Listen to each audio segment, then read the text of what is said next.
Hello guys, hello, this is for Aquarius. Aquarius, welcome dito sa aking channel, Kapalaran 888. Welcome. Alamin natin kung anong messages, vibration, gabay energy para sa inyong lahat. This is for Aquarius.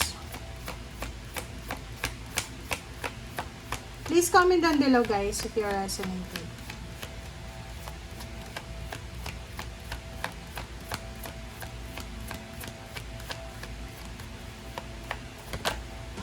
Okay, Aquarius family room. This is for the August 3 hanggang 9. Next is false person. Nako! Aquarius, mag-iingat ka. You need to be careful. Careful tayo. Kasi sa loob ng pamilya, kadugo.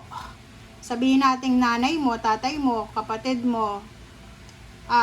Posibleng mayroon na mga fake na kadugo ka. Huwag ka nang lumayo pa ha sa kapatid to. Kapatid, pinsan, ganyan.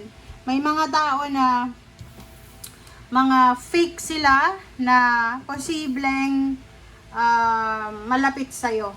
Okay? So this week, mag-iingat ka sa mga kinikwento mo sa mga kapamilya mo.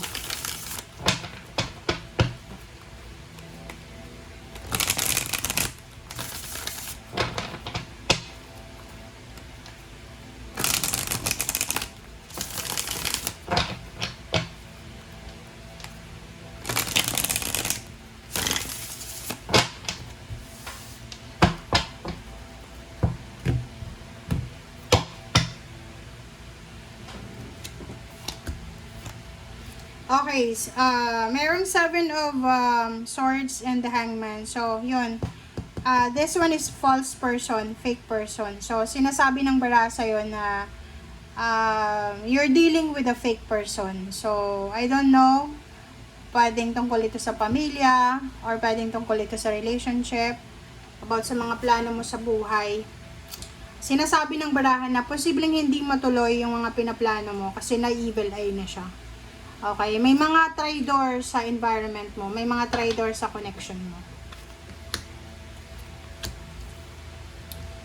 Okay, so sa nakikita ko sa iyo dito, Aquarius, huwag kang matakot. Okay, huwag kang matakot sa kung ano man yan ang mga plano mo sa buhay. Minsan ganun minsan talagang may mga gusto tayo na hindi natutuloy. But it doesn't mean na hindi na talaga yan matutuloy. Minsan, mga iba lang na, kumbaga hindi resonated sa atin yung mga taong napagkwentuhan natin or yung mga taong naging connection natin. Pero, once na nakalabas ka dyan sa circle na yan, circle of families or friends, magiging maayos ang lahat. Huwag kang matakot kasi ang nakikita ko sa'yo dito, natatakot ka. Natatakot ka na baka hindi matupad yung mga pangarap mo. If you're looking for a job, halimbawa lang, naghahanap ka ba ng trabaho? Kung naghahanap ka ng trabaho, yun, huwag kang masyadong magtitiwala sa kung kani-kanino.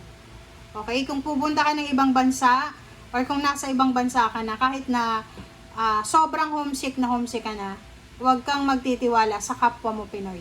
Okay?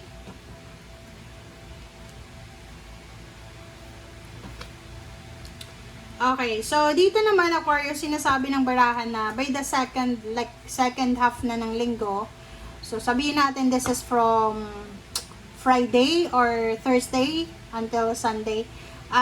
Isang napakagandang balita ang posibleng matatanggap mo. Isa sa mga pangarap mo ang posibleng unti-unti nang magkakatotoo. Okay, the Magician and Four of Swords. Okay. Magician and Four of Swords. So, dyan sa barahang yan, sinasabi ng barahan na huwag tayong masyadong magmamadali. Lalo may Saturn retrograde ngayon. Just go with the flow lang tayo kung anong mangyayari sa linggong ito. And then, yung Four of Swords dito, sinasabi na importante yung pagpapahinga. Importante na may time ka pa rin para sa sarili mo. Importante na you have you have purpose sa linggong ito. na maging masaya. Relaxation ba? Okay, sa love life naman, ang nakikita ko, pwedeng may magkagusto sa'yo sa loob ng company or sa loob ng trabaho. Pwedeng may magkagusto sa'yo na galing sa ibang bansa, pero sa nakikita ko sir dito, may asawa ka ba? O may asawa to. O, sabi niya, Aquarius, kung may asawa ka, like committed na, kasal sa West, kasal sa pare, kasal sa judge or sa mayor. Yun ang pinoproblema mo ngayon. Namumroblema ka kasi posibleng yun, kasal ka, pero may nagkakagusto sa'yo. Yung nagkakagusto sa'yo, mayaman siya, hindi lang love yung kaya niyang ibigay sa'yo, pati kayamanan. Kaso may asawa ka. So, ngayon, medyo nagko-contemplate ka. You are contemplating, confused ka sa kung anong desisyon ang gagawin mo. OMG. So, nakikita ko sa'yo dito, magdidesisyon ka, depende sa kung ano talaga yung pabor sa'yo. Nakikita ko sa'yo dito na you are willing to relocate, to travel, to move sa mas masayang lugar, sa mas masayang relationship. Nakikita ko rin sa'yo dito na may plano kang mag-travel, mag-relocate, pumunta sa ibang bansa, or pumunta sa lugar na mayaman, para makapag-ipon, para ma-secure yung iyong future. Diba? Pera to eh. Sinasabi ng baraha sa'yo na mas ipaprioritize mo yung desisyon na maging mayaman. Pera talaga, pera. Sabi ng baraha sa'yo dito, may kailangan kang i-give up. May kailangan kang i-give up kung gusto mo ng financial freedom.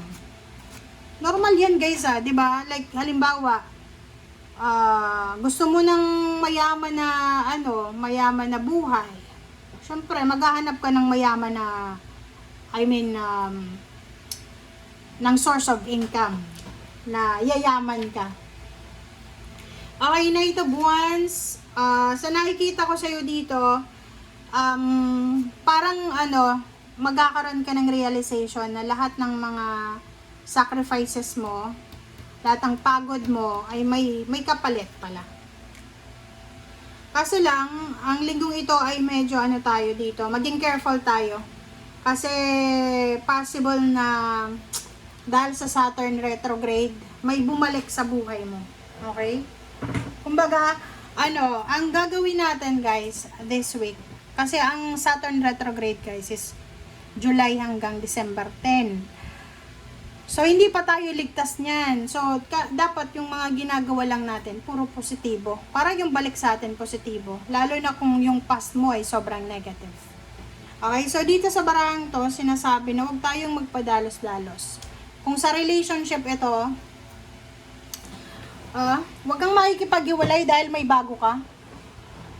Diba? Kasi, talagang magkakaroon, lalo kung may asawa ka, kasal ka, magkakaroon ka ng problema. Okay? There's a karma coming sa lahat ng zodiac sign. So, yun ang kailangan nating bantayan. Okay guys, thank you for watching. Bye!